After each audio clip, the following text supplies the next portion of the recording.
The Raft of the Medusa, French, Le Raft de la Méduse, originally titled Scene de Naufrage Shipwreck Scene, is an oil painting of 1818-19 by the French Romantic painter and lithographer Theodore Géricault 1791,182 completed when the artist was 27.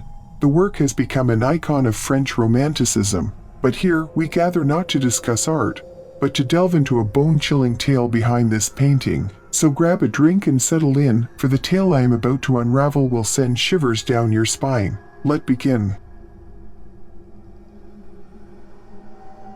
Medusa was a French battleship that set sail from Africa to France but crashed off the coast of present-day Mauritania on June 2, 1816.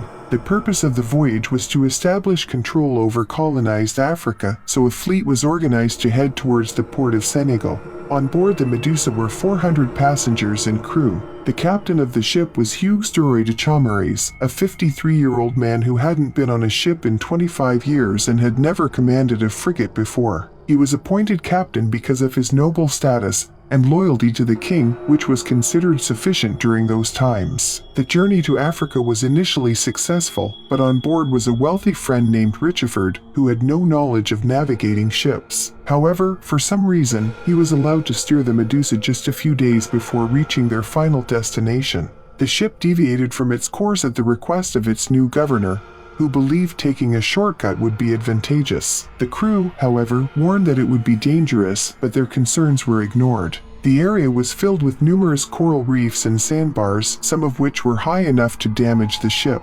As a result, the Medusa crashed into a sandbar. However, the worst was yet to come. Instead of waiting for the tide to lift the ship, Chaumareys and Richard refused to jettison the 13 cannons on board. Each cannon weighed 3 tons or 6,613 pounds. Consequently, the ship sank deeper into the sand, and when the tide eventually rose, the Medusa remained trapped. But the situation worsened further. The available lifeboats could only accommodate 200 people, and the nearest shore was 31 miles away. It would require 2 trips to transport everyone safely to the coast. However, greed prevailed among the people on board.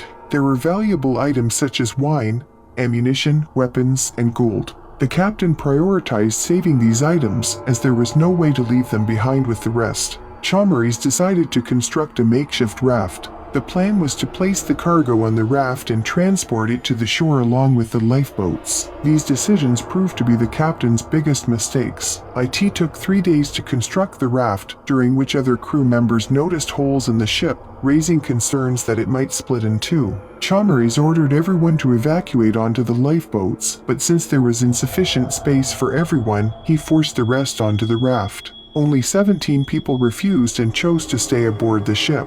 The raft carried 147 people, but the most disturbing part is that the ropes connecting the raft to the lifeboats were cut, leaving those 147 individuals at the mercy of the open ocean. People on the raft screamed and prayed for help, but those on the lifeboats rowed away without assisting them. The raft lacked fresh water, offering only wine, which led to drunkenness and fights among the survivors. Desperation and hopelessness set in, and 20 people took their own lives that night. The limited space on the raft meant there was no privacy, and everyone witnessed these tragic events. As days passed, conflicts escalated, and people fought for a spot in the center of the raft. Individuals fell and died, resulting in another 50 deaths in the following days. With food supplies depleted, they resorted to consuming anything made of leather, including gloves, hats, and ammunition bags. When leather was no longer available, they turned to cannibalism. It became the worst place one could imagine being. Another 50 people lost their lives, eaten by their fellow survivors on the raft. Meanwhile, the lifeboats eventually reached the coast, but they made no mention of leaving 147 people adrift in the ocean.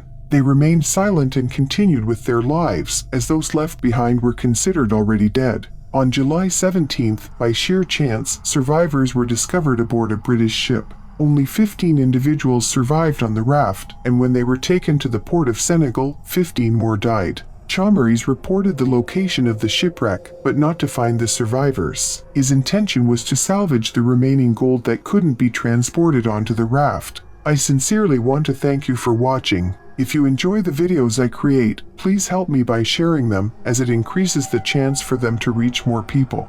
Also, don't forget to subscribe so you don't miss out on new videos in the channel. I strive to upload at least one video per week. Once again, thank you, and I'll see you in the next video.